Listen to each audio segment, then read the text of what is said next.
And just like that, George Dobell, this enticing series between England and the West Indies is all done. But we're still here. We're still talking about it, George, because brilliant win from England today. Massive win in this last test at Old Trafford to take the Wisden Trophy from the West Indies. And I suppose it will stay here in England now because we know it's being renamed after this. But let's just continue talking about one man, the man of the series, as you predicted, from being left out in the first test to claiming this coveted prize and then getting 500 test wickets. Stuart Broad. What's impressed you just the most about him in this series and I suppose overall in his career? Well, he's backed up his words with actions, hasn't he? He talked a great game halfway through the first test when he was left out and he was clearly hugely disappointed and emotional. And he has completely vindicated those words. I mean, such words are fairly easy, aren't they? They're fairly cheap. But he's actually performed better than he could have predicted. I think this is his best match analysis since 2013. I think that was his best innings since about 2014 or so, and his best match innings bowling performance since 2016. So whichever way you look at it, he's been fantastic. And a series that starts with him out of the side has ended with him as man of the series, or player of the series, I should say. And that's an absolutely fantastic achievement, you know. And again, he's taken that 500th test wicket. We should never be blasé about that. I suspect no seamer will ever reach that landmark again. And it is testament to sustained excellence over many, many years and a whole range of skills. Not just being good, but being fit and being disciplined and being resilient. And we've seen, I guess, all those skills in the last 3 weeks or so.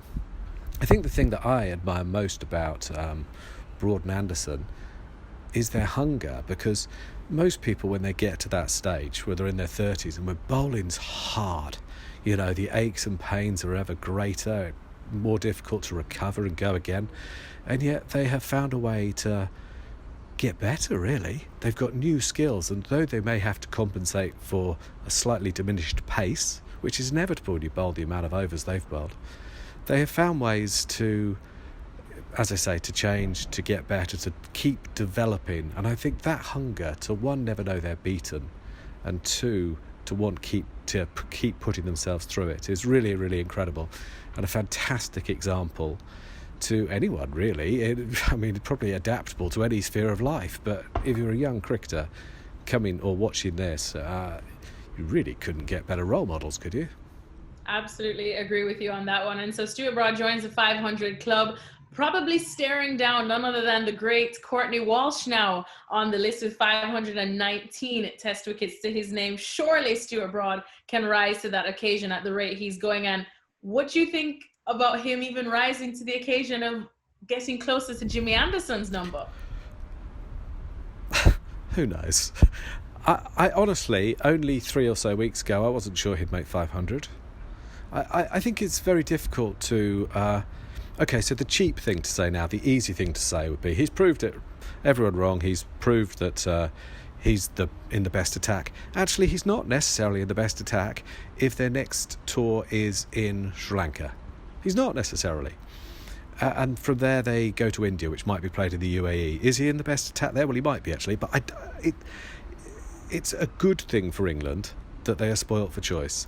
It's a good thing that, you know, we haven't even talked about him, but Chris Woakes has just taken a fifer, and actually he's got a better bowling average in England than Anderson or Broad. I mean, he is George Harrison, isn't he? He is a phenomenal player in his own right, but everyone remembers Lennon and McCartney. So it's a very good thing for England that guys like even Jofra, maybe Mark Wood, aren't assured of their places, because they're all terrific cricketers. And it doesn't necessarily mean, still I'm going to say, that England were wrong to leave him out in the first test, because actually the key difference, or one of the key differences in this series, is West Indies played their 3 main seamers in every test, and I don't think any of England's specialist seamers played more than 2 tests. West Indies ran out of steam, England found their rhythm and broke the tape in great speed, great fashion, looked fit and fresh. That's a huge difference. So England are right to rest and rotate, and being very proud, passionate sports people, they won't like being left out. It's not a bad thing. Of course, at the end of every series, George, I always like to say, let's look at the good, the bad, and the ugly. For England, there really is not that much bad and ugly. So continuing to look at the good, you mentioned Chris Woakes, absolutely outstanding, of course, overshadowed by Stuart Broad's accolades. But I think the top order batting was a nice revelation that we could definitely say that we saw lots of good, didn't we? The English top order batting is another, I guess, key difference between the sides. They've gone old school. After several years of trying to have aggressive, quick scoring top order batsmen, they've accepted that that's not where their skill is. And actually, there's very, very few batsmen in the history of cricket who have been able to come to England and score quickly.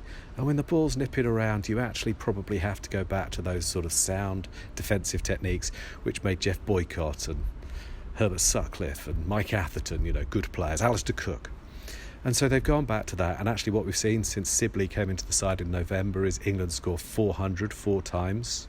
Well, that was something they just weren't doing. I think they'd done it once in the previous couple of years. So that is a definite step forward, and you can see the West Indies top order really struggled for runs. England might not be particularly, they don't score particularly quickly, those top two. That's absolutely fine. 5 days, 5 days. It's a lot of time. We hardly see any draws, even when we lose whole days to rain. So I really like the fact that England have gone old school. And I think that is one more piece of the batting jigsaw that's come together. So, England's batting is you're probably only talking about a number 3 now that they need to find. The bowling attack, they have options. I guess they're still looking for a permanent spinner.